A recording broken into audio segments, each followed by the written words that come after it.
Good afternoon, YouTube, and welcome back to my channel, Jpm.cuisine. As always, thank you guys for your support and watching these videos. If you enjoyed this series and you enjoy what I'm doing, please feel free to hit the like button and subscribe. I'm really happy to be able to provide content for you guys, and hopefully you find this helpful and useful. Today for you, I've got a special unpackaging. It's not really unboxing because there's no box, but this is another knife from the Mercer Culinary line. This is actually the Millennia model. It's the 8-inch chef's knife. It is a high carbon stainless steel, or stain-free steel as they call it. But this one I actually picked up off of Amazon, and it has the beautiful yellow and black handle that I enjoy. These are the Millennia line. You can actually purchase multiple colors available from there. We have a color-coded option for dedicated use, so that's the application purpose there. It is NSF certified. It has a anti-slip handle, so this feels sort of like a Santoprene or a rubberized handle with plastic.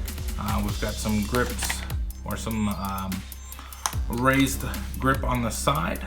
It is the, again, X30 CR13. So without further ado, let's get into this unboxing.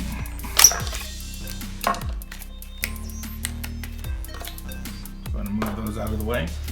Move the packaging out of the way. And let's fill it. So we've got a really good grip on there. This actually is really reminiscent of the German style profile, but it's extremely light. Very lightweight itself.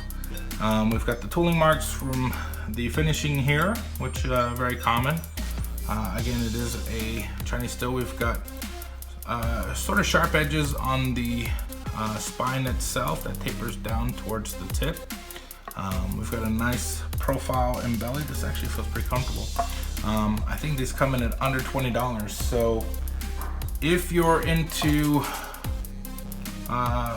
just the very beginning, or just getting into cooking itself, these are the kind of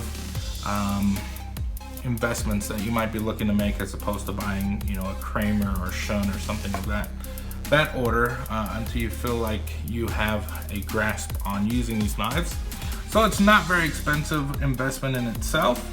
I believe it is dishwasher safe if you needed to, although I wouldn't suggest it. I don't recommend it. However, because it's NSF certified, I believe it should be sealed from any bacteria getting into it at all.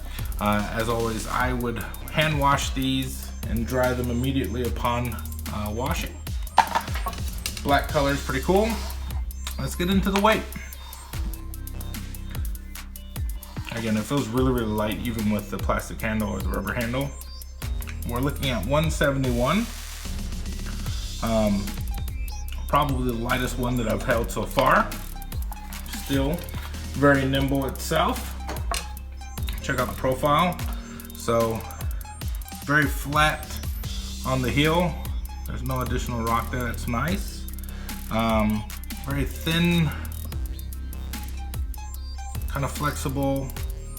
I love the colors. If you want to customize your kitchen based on your color preference, or you find your team colors, that's pretty cool. But it does have practical use in the kitchen. Let's get into some magazine paper cutting. So, without having a wood or stainless handle, it kind of absorbs the sound through there. I kind of like that profile though. It's rather thick. So let's see. Get into this. Like a razor. So out of the sharpness out of the packaging is amazing. It's actually fairly decent. Not bad at all. Let's get into the additional. But I mean, any knife can pass through paper, especially the different kinds of paper. This right here, the rolled paper, was a way to sort of minimize any kind of foul play. So let's see. Good cut. Runs right on the surface.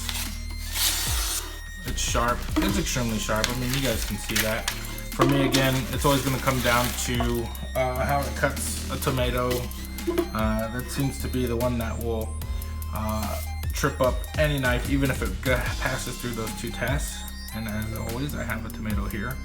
Let's just talk a little bit about the grip real quick. So it's a rubber handle.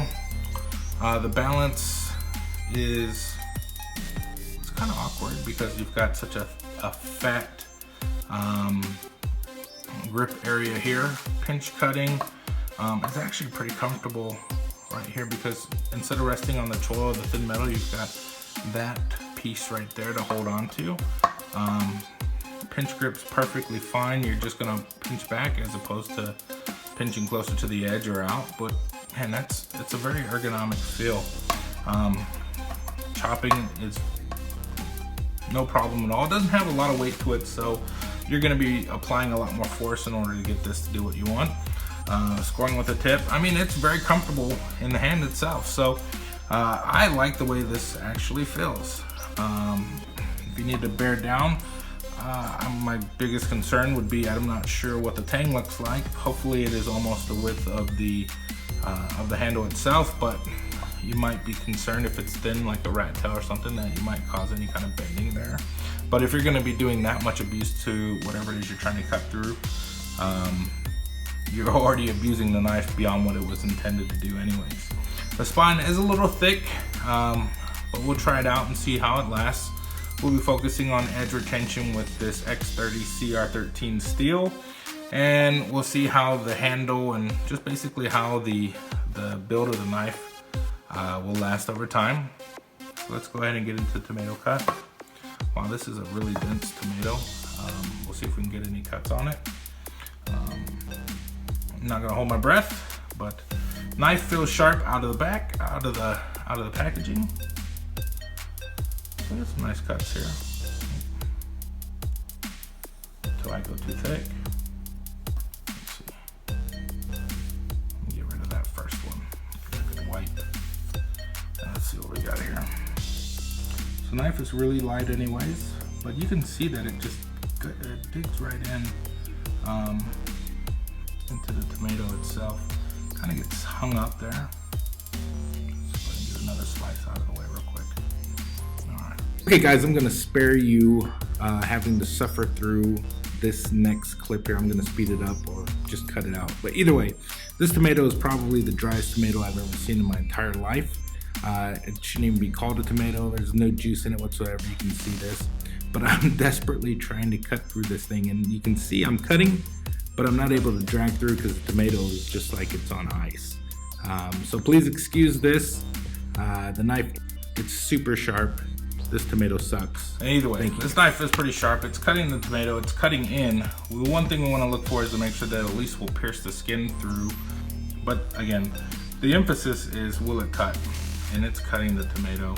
Whether or not I'm doing a good job isn't really the star of this. Let's just finish off this tomato. So in terms of the grip, it feels very comfortable. Actually, I like the way this knife feels a lot.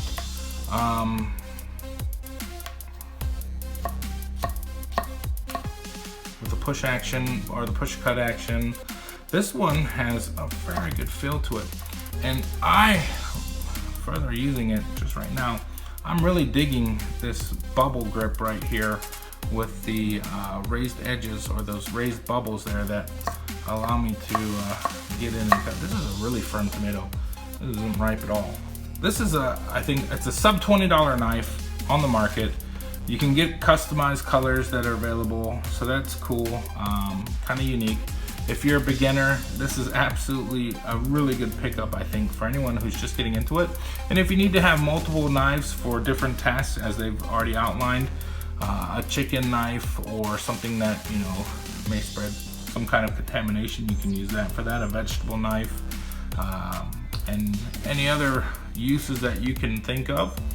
I'm really enjoying it. Again, the balance of it is just somewhere along that bubble. I can't figure out exactly where it is, but it feels like it's somewhere there. Here's too much. Here's too much. but somewhere here is gonna be just right if it wouldn't slip from my finger.